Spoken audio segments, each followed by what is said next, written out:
तलाक के लिए कौन से सेक्शंस हैं जो कि इसमें डील करते हैं। कभी क्या होता है कि हस्बैंड मानता है लेकिन वाइफ नहीं मानती है, अगर वाइफ मानती है तो हस्बैंड नहीं मानता है, तो ऐसे केसेस में क्या करना चाहिए। तलाक लेने के लिए पैसे नहीं है तो उस सिचुएशन में वो क्या करेगा। तो तुम्हारी अर्थी यहीं से ही उठेगी जो हम हमेशा सुनते आए हैं। तो ऐसे सिचुएशन में लेडीज क्या कर सकती हैं। नमस्कार, मैं कॉलिन पीटर आपका स्वागत करती हूं आपके अपने शो कानूनी नुक्ते में। और आज का हमारा मुद्दा है तलाक, जिस पर चर्चा करने के लिए आज हमारे स्टूडियो में मौजूद है एडवोकेट गौरव अरोड़ा जी। नमस्कार सर, मैं आपका स्वागत करती हूं हमारे शो कानूनी नुक्ते में।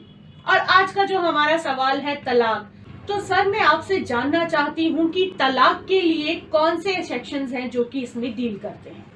देखिए, section 13 and section 13B of Hindu marriage act divorce के साथ डील करते हैं। डिवोर्स के अलावा जुडिशियल सेपरेशन भी होती हैं, नलिटी ऑफ मैरिज भी होती है, वो चीज़ें सारी बात की। लेकिन आप अगर स्पेसिफिक डिवोर्स के बारे में ही पूछ रहे हो, मीन्स तलाक के बारे में ही पूछ रहे हो, तो सेक्शन 13 और 13B जो है वो तलाक के साथ डील करता है।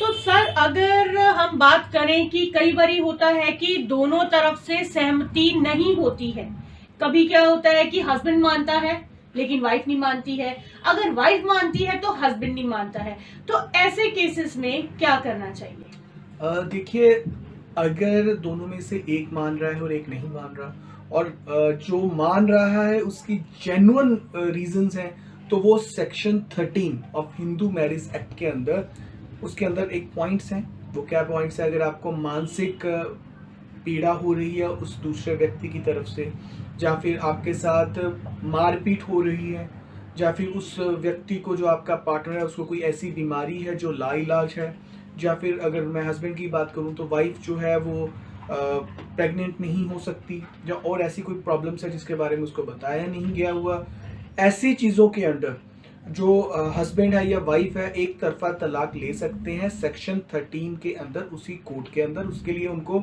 एक एप्लीकेशन, जिसके अंदर वो अपनी सारी डिटेल्स लिखेंगे और साथ में उसके जो भी सबूत उनके पास हैं वो लगाकर कोर्ट के अंदर, डिस्ट्रिक्ट कोर्ट जो फैमिली कोर्ट है उसके अंदर लगाया जाएगा, और कोर्ट सारे डॉक्यूमेंट चेक करने के बाद उनको जो है फैमिली कोर्ट में तलाक दे।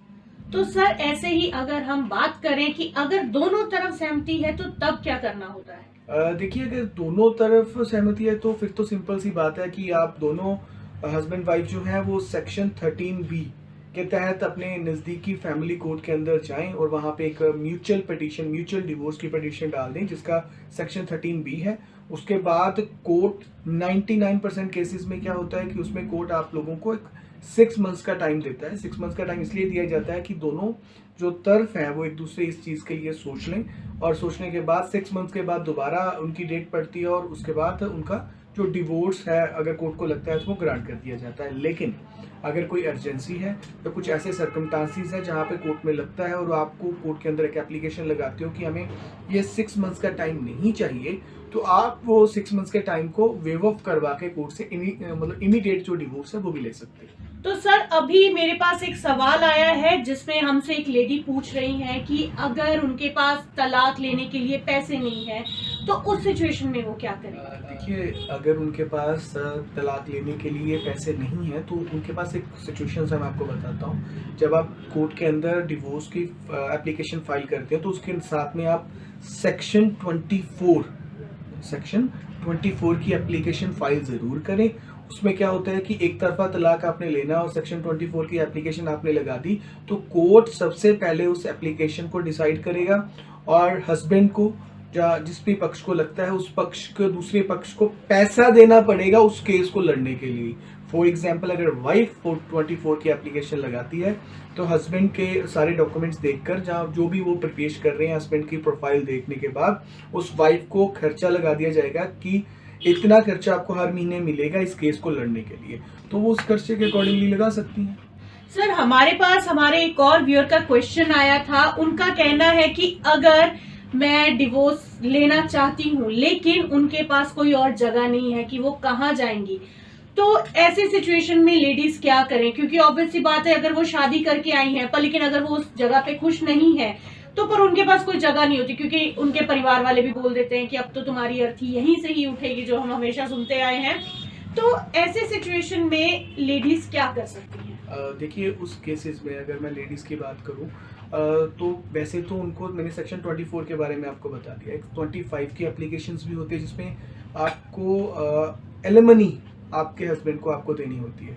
वो जो भी एलिमनी कोड डिसाइड करता है, मुझे लगता है मैक्सिमम टाइम्स में इतनी होती है कि आप अपनी अलग उस जगह पे अपनी अलग जगह पे लेकर जहाँ प्रॉपर्टी लेके रह सकते हो। अगर आपको लगता है कि एलिमनी भी नहीं मिल रही तो आप कोर्ट के अंदर एक एप्लीकेशन लगा सकते हो कि जिस घर के अंदर मैं रह रही हूँ उसी में एक पार्टीशन करके और विद प्रोटेक्शन मुझे उसी घर में रहने के लिए अधिकार दिया जाए, तो डिवोर्स के बाद आप उसी घर में रह लो। ये आपके पास आपका अधिकार है।